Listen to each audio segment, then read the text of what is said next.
FMDQ, Securities Exchange, OTC Securities Exchanges, Channel Television's data partner when it comes to the FX and the debt market. Of course, the organization is holding its 5th anniversary this week, and tomorrow, Wednesday, is the big day for that.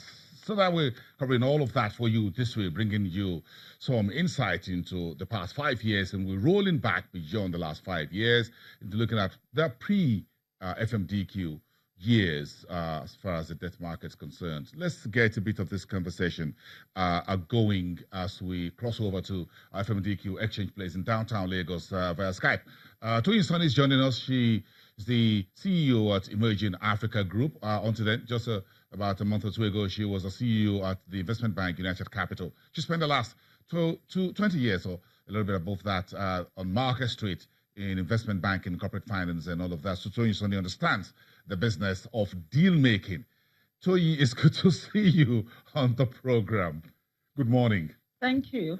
Good morning. It's great to be with you this morning. Thank you. It's nice to see you, madam. We understand this is very great week for FMDQ, OTC Securities Exchange, in bringing the debt market into place and helping the economy, including the FX market. You spent north of 2 decades on Market Street, so you understand this business.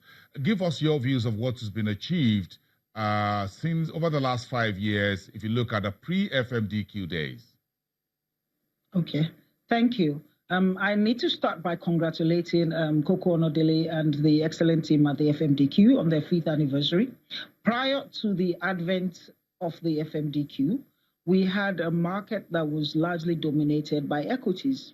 So contrary to the natural structure in most functional markets, where the market actually has a huge volume of debt relative to equity, the Nigerian market prior to the advent of FMDQ was largely an equities market. And the debt capital instruments in the market were largely just the sovereign and sub-sovereign. The commercial market, commercial paper market was comatose. The corporate bond market was not particularly active, and both in terms of depth and in terms of volume. So the coming of the FMDQ was very welcome. I think it's one of Nigeria's more successful reform initiatives. And with the coming of the FMDQ, we had the reactivation of the previously comatose commercial paper market. We're looking at a market that is close to ₦1 trillion now in volume. We had the corporate debt market also becoming reactivated.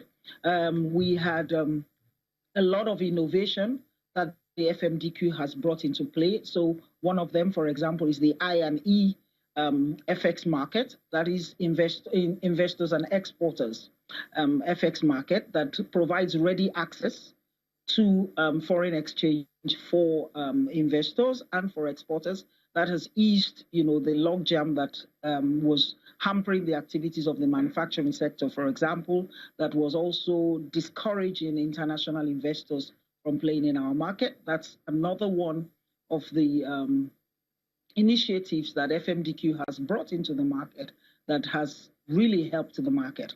And there are quite a few other. I know that FMDQ also collaborated with the SEC and the Debt Management Office with respect to the recent launch of green bonds in our market. Yes, Tony, that's exactly where I'm going. Sorry to cut you off there. The importance of having a very robust and active and liquid debt market platform. If you look at the last few years, it's been really tough for the sovereign, which is the government, to meet its obligations in terms of salaries and wages and financing infrastructure. Just imagine if the FMDQ was not there to help the various Eurobonds and even infrastructure bond has been done by private sector, Lagos State, for example, and a few others over the last 5 years. Absolutely. You're totally correct. So a vibrant, functional, well-equipped, transparent, and well-structured debt capital market is critical to the health of our economy. It provides a source of long-term capital, patient capital for both the sovereign and the sub-sovereigns, and that would help with respect to infrastructure provision and other development initiatives of government. We also have, private sector investors are able to access this market to have investment opportunities that will help them to build wealth over time. In terms of risk, debt capital instruments are at the lower risk end of the market. For the sovereigns are risk-free. The sub-sovereigns and the corporate debts are lower risk, relatively lower risk instruments. So for older members of the society, for example, debt capital market is very important for them to access investment opportunities that are more suited to their risk appetite. Companies also can access long-term patient capital rather than going to the banks and taking short-term money to meet long-term development objectives or expansion, business expansion needs. These corporates can now access the debt capital market and structure their financing in a more efficient manner.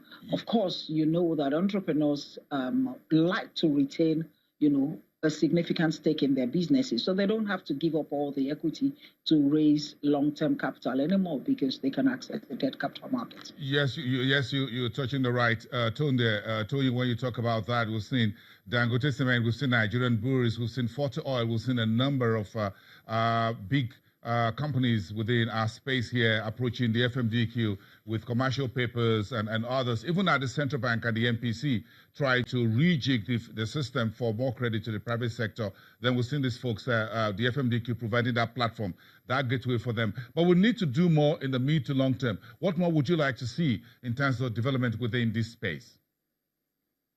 Okay, I look forward to a more product innovation. So we've had innovation. One of the innovations, for example, was also the FX futures OTC market. We need to see more derivative instruments.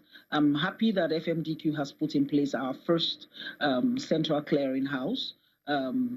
We need to see more derivative instruments available on this market for risk management purposes for investors. We would like to see greater progress in terms of the non-interest capital market products that provide an avenue for ethical investors that have ethical concerns. We would like to see more of a deepening of the green bonds market, for example, because there's a huge pile of international funding that is available for clean, as it were, clean securities, so to speak. So I'm sure you are also aware that when you look at Nigeria's, one of Africa's major problems remains the power gap, huge energy gap. And that is also a gap for Nigeria. Now, clean energy is one of the alternative energy. Clean energy is one of the initiatives that Emerging Africa, we are partnering with international investors to advance and develop in this market. Now, that's a space that also with the green bonds and similar instruments, we can then begin to access funding from the capital market. So there's a lot exciting times are ahead.